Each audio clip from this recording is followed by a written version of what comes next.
रुद्राष्टकम्।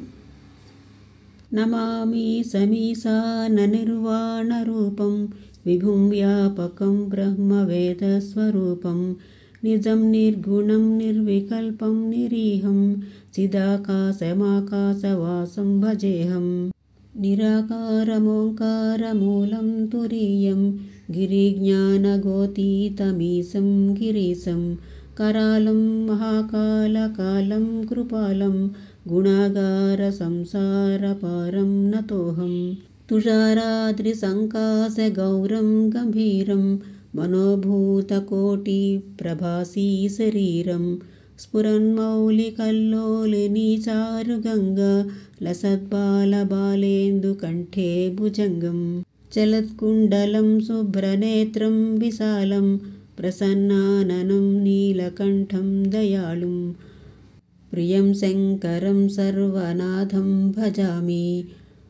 प्रचण्डं प्रकृष्टं प्रगल्भं परेशम् अखण्डं भजे भानुकोटिप्रकाशं त्रयीशूलनिर्मूलनं शूलपाणिं भजेऽहं भवानीपतिं भावगम्यं।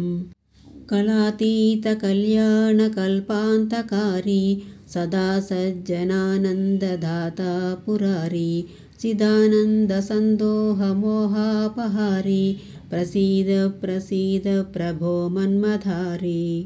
नयावधुमानाथपादारविन्दं भजन्तीह लोके परे वा नराणां न तावत् सुखं शान्तिसन्तापनाशं प्रसीद प्रभो सर्वभूतादिवासं। न जानामि योगं जपं नैव पूजं नतोऽहं सदा सर्वदा तेव तुभ्यं। जराजन्मदुःखौ गतातप्यमानं प्रभो पाहि शापान्नमामीश शम्भो। रुद्राष्टकमिदं प्रोक्तं विप्रेण हरतुष्टये ये पठन्ति नरा भक्त्या तेषां शम्भुः प्रसीदति। इति श्री रामचरितमानसे उत्तराखण्डे श्री गोस्वामी तुलसीदासकृतं శ్రీ రుద్రాష్టకం సంపూర్ణం. మహాశక్తివంతమైన ఈ రుద్రాష్టకాన్ని ప్రతిరోజు వినండి. ఇలాంటి మరిన్ని వీడియోల కోసం నా ఛానల్ని సబ్స్క్రైబ్ చేసుకోండి.